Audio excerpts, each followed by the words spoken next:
Hey guys, it's Shelby, otherwise known as Shelbizleee here on YouTube, and today we're making another video. I've made a couple of these before, but some cringy things I do to reduce my waist. So the first time, actually, they weren't all to do with my waist. The first time it was cringy things I do to reduce my waist, and then I made a video of cringy things I used to do, a person that I used to be that is pretty cringe to who I am now.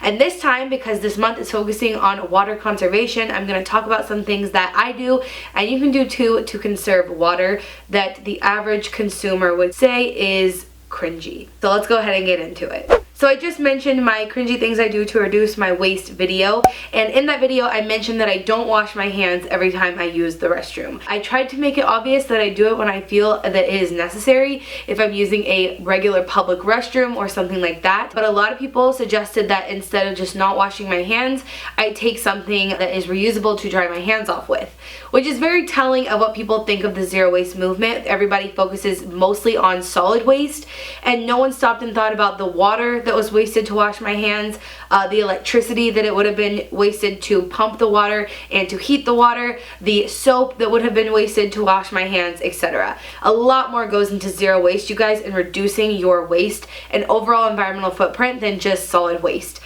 Kind of a little problem I have with the zero waste movement. But the reason I put that in there as things I do to reduce my waste was in terms of water, not in terms of paper towels. So that is something that you can do to reduce your waste. Quite a few people called me out and told me that by me not washing my hands, it can impact others' immune systems, which is interesting because if you know anything about Texas, southern and northeast-ish Dallas area of Texas, we've had a huge flu breakout this year.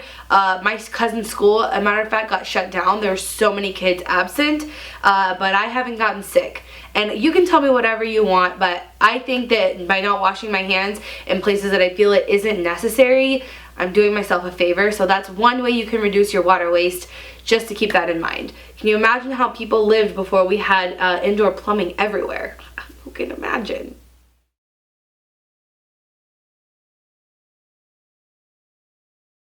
Similar to not washing your hands every time you go to the bathroom, even at your own home, another way you could reduce your water waste is by not taking long showers, but also not showering when it's not necessary. This is definitely something people are going to cringe about and make a big deal about, and that's fine, but I'm here to tell you that I don't wash my hair every day. I wash my hair once or twice a week, and so those showers are so super quick, definitely under 5 minutes, probably under 3. Takes no time to put some soap on your body and get out of the shower. But in some days where you're just laying around the house the whole day and nothing's going on around you, do you really need to take a shower and waste the water in those situations?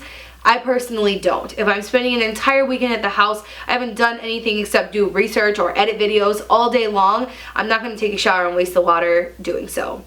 Call me a weirdo, call me whatever you want, but again, let's think back to how humans used to function. Do you think they had showers every day? No, they didn't. So the difference is we live in modern society. I understand that, but just put some things into perspective. I'm not meaning to come at you guys rude in any sort of way. I've just had a lot of people tell me that I'm gross for doing these things, and I just think that's super interesting because a lot of these things that we are expected to do are definite luxuries in today's world. Whatever you want to call more developed countries, it's a privilege, and not only that, but in modern day society, the fact that these luxuries exist. This is not something that used to be expected, and now it kind of is. So I just think that's an interesting perspective to take with things, and I take the same perspective when it comes to washing my clothes. So a lot of people at the end of the day, they'll take off whatever they're wearing and immediately chuck it into the dirty laundry. Madison and I don't do this, and I think this is probably one of the more common things that people do. If you wear a shirt throughout the day and it doesn't stink, you didn't sweat, it's not physically dirty or smelly, why would you waste the water to wash it? That's just something that Madison and I live by and probably will always live by. I do not see the point in washing clothes if they're not literally dirty.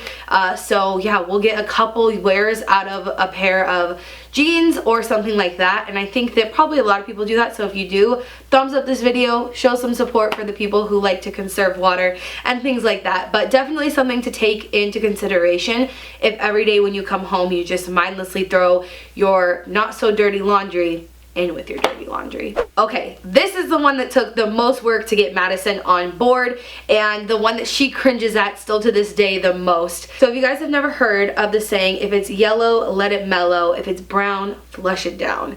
Basically, this saying implies that if you pee into the toilet, do not flush it because you'll be wasting a lot of water. And that's a lot of clean, potable water that you're, first of all, peeing in, and second of all, rinsing down the drain when you don't need to do it. So the idea is you can pee in the toilet as many times as you need to, but when you poop, so that you don't smell up your whole house, you flush it down. I've heard that this is something that's practiced a lot more up north because the pipes freeze a lot more often, or something to do with the weather, and so using water resources or taking a chance that something could burst, like a pipe could burst because they're bringing in more water. I've heard that it's a lot more common up north, but definitely not common here, but something that Madison and I have started doing that Madison is pretty reluctant to do. So sometimes if she's trying to go to the bathroom after I've gone to the bathroom, she will flush it, but if I'm lucky enough to go to the bathroom 2 times in a row, then we do the mellow, if it's yellow, let it mellow thing, and something you guys could definitely take into consideration as well.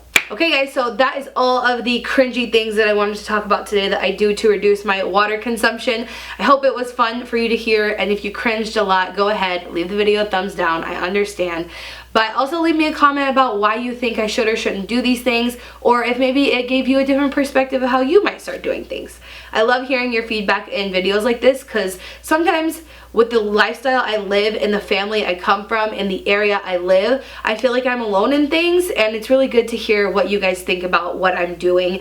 It really helps me, so I really love to read your comments. I think you guys know that already though.